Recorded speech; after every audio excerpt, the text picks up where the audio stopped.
اور آپ جس کو اس دین کی تکلیف سے بچا لے، یعنی قیامت کے دن کے تکلیف سے بچا لے، تو اس پر آپ نے بہت ہی مہربانی فرمائی، یعنی قیامت کے دن ان کو جو جہنم کے آگ سے عذاب سے بچا لیا تو اس پر آپ نے بہت ہی مہربانی فرمائی، اور یہ بڑی کامیابی ہے۔ ایسی کامیابی کے لیے دنیا میں انسان کو کوشش کرنا چاہیے۔ جو لوگ کافر ہوئے اس وقت ان کو پکارا جائے گا کہ جس میں جیسے تم کو اس وقت اپنے سے نفرت ہے، اس سے بڑھ کر خدا کو تم سے نفرت تھی، تو دنیا میں تم کو اللہ کے حکام سے نفرت تھی، پیغمبروں سے نفرت تھی، آج تم کو اللہ تم سے نفرت کرتا ہے اور زیادہ نفرت کرتا ہے، نفرت ہے اس سے بڑھ کر خدا کو تم سے نفرت تھی، جبکہ تم دنیا میں ایمان کی طرف بلایا جاتے تھے پھر تم نہیں مانا کرتے تھے۔ وہ لوگ کہیں گے کہ اے ہمارے پروردگار، آپ نے ہم کو دو بار مردہ رکھا۔ دیکھو یاد ہے، وہ لوگ کہیں گے کہ اے ہمارے پروردگار، آپ نے ہم کو 2 بار مردہ رکھا اور 2 بار زندگی دی۔ اس کا 8واں نمبر یہاں پر ہے، 2 بار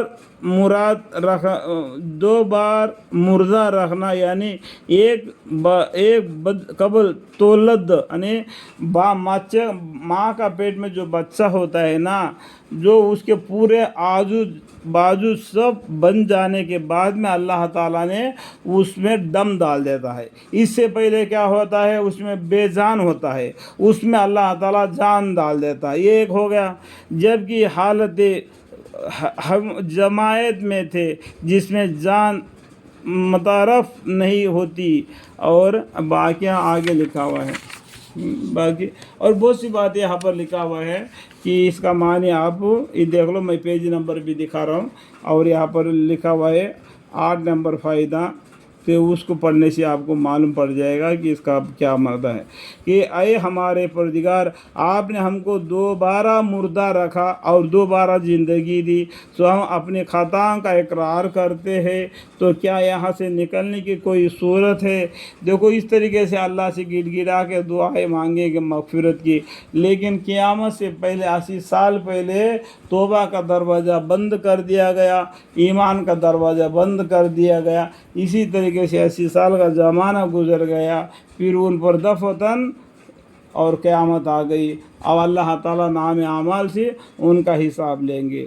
وجہ اس کی یہ ہے کہ جب صرف اللہ کا نام لیا جاتا تھا تو تم انکار کرتے تھے، اور اگر اس کے ساتھ کسی کو شریک کیا جاتا تھا تو تم مان لیتے تھے۔ تو اس پر یہ فیصلہ اللہ کا ہے جو عالی شان ہے اور بڑا رتبہ والا ہے۔ اللہ تعالیٰ کون ہے؟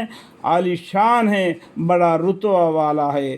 تم لوگ نفرت کرنے کی وجہ سے یہ سزا وہ اللہ کے طرف سے آپ کو مل رہا ہے۔ وجہ اس کی یہ ہے کہ جب صرف اللہ کا نام لیا جاتا تھا تو تم انکار کرتے تھے، اور اگر اس کے ساتھ کسی کو شریک کیا جاتا تھا تو تم مان لیتے تھے۔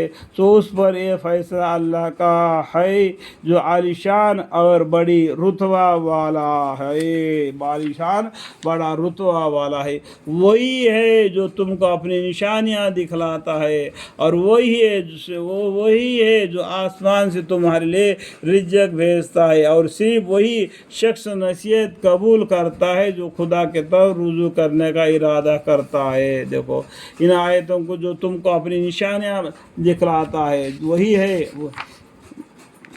دیکھو وہی ہے جو تم کو اپنی نشانیاں دکھلاتا ہے اللہ تعالیٰ، اور وہی ہے، دیکھو وہی کا معنی اللہ وہی ہے جو تم کو اپنی نشانیاں دکھلاتا ہے، اور وہی ہے جو آسمان سے تمہارے لیے رزق بھیجتا ہے، اور صرف وہی ہے، وہی شخص نصیحت قبول کرتا ہے جو خدا کی طرف رجوع کرنے کا ارادہ کرتا ہے۔ یہاں پر وہی کا معنی ہم لوگ آ جائیں گے